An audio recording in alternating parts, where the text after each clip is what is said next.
pembaca acara ini. Marilah kita bersama-sama. Bapak, tante. Semuanya. Tante-tantenya beri joget ya, tante. Biar semangat. Jangan pakai bahasanya ya. Bapak dudingkeun baru bapak. Tante.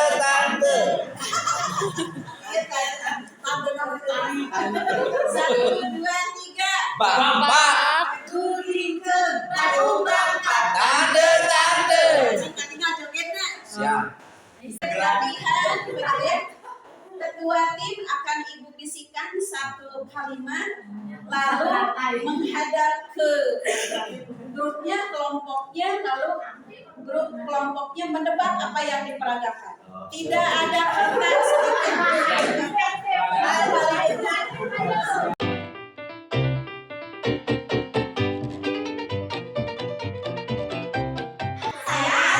Aku murid.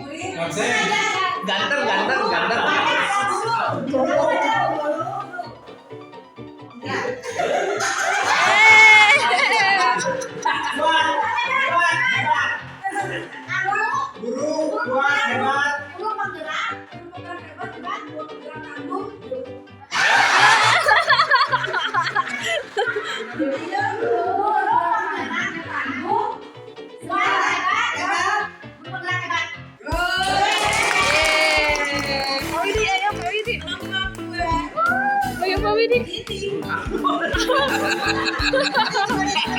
Maju.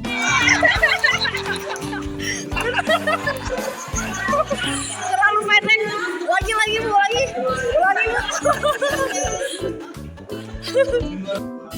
Pacul.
karena tanpa adanya tadi kelas mereka belajar hidup dengan baik, belajar untuk menjalani kehidupannya bisa kehidupannya yang siswa-siswa yang mempunyai inteligensi kembali memberikan seperti pembelajaran juga. Kemudian kalau yang agamais kita ada kemudian ada visualisasinya tuh ini adalah bisa mereka yang dia dulunya dan tidak perlu pasti akan terangkan dari bahwa gimana pertama juga yang ada kebutuhan tubuhnya dari segi seperti fisika jadi mereka bisa tapi mereka harus tetap mendapatkan yang mereka buat dan mencapai goal yang diharapkan. Goal itu artinya belajar Pancasila itu membimbing mereka di atas bimbingannya bisa bersaing dengan sekolah lain. Jadi berkompetisi di sini.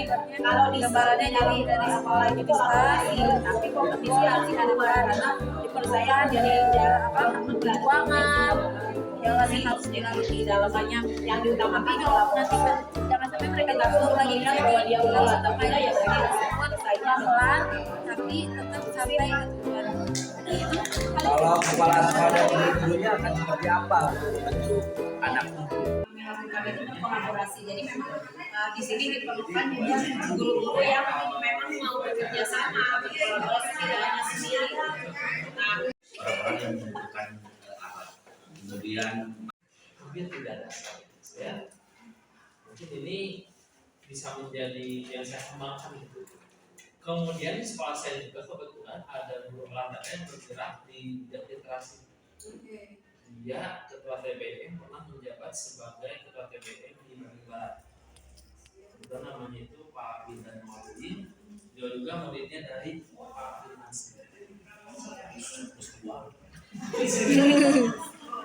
Baik, di sini kenapa saya memberikan ilustrasi laki-laki dan perempuan di sini. Kemudian mereka sedang ngobrol itu dalam. sekarang silakan Bapak dan Ibu, apakah konsep GLS ini sudah menggigit atau tidak? Tanpa mendiskriminasikan, tanpa harus mendiskreditkan begitu ya program-program yang sudah diberikan. Ini adalah untuk menambah wawasan kita. Karena kita akan menjadi pemimpin pembelajaran. Kita akan diuji transformasi pendidikan seperti apa yang akan Bapak Ibu usung untuk 1 tahun ke depan. Betul tidak? Apakah program yang Pak Widi jabarkan itu sudah merupakan terobosan ide-ide program 1 tahun ke depan? Silakan berpikir. Termasuk Pak Widi sendiri. Terobosan seperti apa? Walaupun itu casingnya tetap GLS, tapi rumputnya harus kental Bapak dan Ibu. Betul tidak? Sehingga Bapak dan Ibu tidak sekedar menggugurkan kewajiban bahwa Bapak dan Ibu menyusun sebuah program. Wah, apalagi alasannya bahwa program ini sudah beberapa tahun ke belakang sebelum COVID berjalan. Artinya bahwa ini bukan grand design. Betul? Nah, tapi maaf tadi saya bilang tidak bermaksud untuk mengecilkan arti sebuah program yang sudah Bapak Ibu susun. Mungkin siswa bisa menghasilkan sebuah karya gitu. Terus bagi warga, bagi guru juga bisa menambah pengetahuan yang bisa diamalkan. Terus bagi mungkin kalau ada orang kantin gitu ya, dari hasil membaca juga dari itu kan, ya kan mungkin warga sekolah juga bisa membacanya. Pertama saya ucapkan terima kasih diberikan kesempatan untuk berbicara tentang program yang saya canangkan baik sejak dari kemarin maupun sampai saat ini dan untuk 1 tahun ke depan. Karena menurut saya program ini dapat menjadikan satu lingkungan sekolah yang nyaman, itu yang pertama, yang nyaman untuk siswa, lalu untuk membuat siswa juga mencintai lingkungannya. Kalau siswa sudah mencintai lingkungannya, anak-anak akan atau murid-murid akan senang berada di sekolah. Murid-murid akan membuat satu karya dari barang bekas. Jadi tidak hanya ketika kita membuat contohnya misalkan bungkus atau tempat minuman, botol minuman, itu bisa dijadikan sesuatu karya yang bermanfaat. baik untuk kitanya sendiri maupun untuk lingkungan sekolah. Contohnya kita pernah membuat mencoba 1 galon dan galon itu menjadi 4 bunga. Ada program seperti itu, jadi bawa air minum, bawa tumbler dari luar kan otomatis tidak ada bekas seperti ini ya, sekali pakai. Kemudian di kantin juga diusahakan waktu itu ketika ada program ini, ada kantin sehat. Jadi si kantin tidak boleh memberikan plastik, gitu. Jadi adanya dengan piring dan yang itu. Nah, program itu mungkin bisa tidak dijalankan dengan gabung di PPN tadi gitu. Jadi untuk mengarah ke zero waste itu, jadi tidak sampai masih. Nah, itu sudah kami jalankan setahun yang lalu ketika belum pandemi, ketika Adiwiyata tingkat Kabupaten Bandung Barat. Dan itu setelah dievaluasi menurut kami tidak berhasil, karena tetap saja si anak bingung membuang sampah ini kemana, akhirnya dia buang di rumput-rumput. Karena kami hilangkan itu tempat sampah, hilangkan karena zero waste ya, gitu ya. Terus menang kita tumbler itu sudah kami sudah berbagai cara, akhirnya pada PPL ini saya usulkan bagaimana untuk kita coba lagi membuat ada tong sampah kembali. Kenapa? Karena mau tidak mau ya, ketika anak belanja atau jajan di kantin itu tetap saja masih ada sampah-sampah yang pernah juga kan tidak boleh buang sampah di sekolah, itu dibuang di jalanan dan itu jadi masalah karena banyak laporan dari masyarakat. Uji coba lagi. Betul tidak Bapak Ibu? Silakan, masih ada waktu 10 menit. Suasana rada ditalihan. Sama otak, ada 5 otak. 1, 2, 3. Bampak, Dudikeun padu bapak tetante. Bampak, dudingkeun padu bapak. tetante. Panas dikit tuh diambilin kayak nyala.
Seperti kita ketahui ada 4 kompetensi dalam menuju menunjang program kita ini, dan dari keempat itu saya merasa 3 kompetensi ini sudah berkembang dengan baik pada diri saya. Alhamdulillah gitu ya, berkat adanya proses pendidikan guru penggerak ini. Salah satunya yang pertama yaitu pengembangan diri dan orang lain. Dalam hal ini saya tentu akan selalu inspirasi bagi saya dalam pembebasan pada anak ini. Izinkan saya untuk menjawab 3 pertanyaan di depan. Yang pertama, praktik baik yang sudah dilakukan dalam upaya peningkatan kompetensi guru penggerak. Yang pertama adalah saya melakukan coaching dan supervisi akademik. Ternyata Lupa Jul, biasa aja.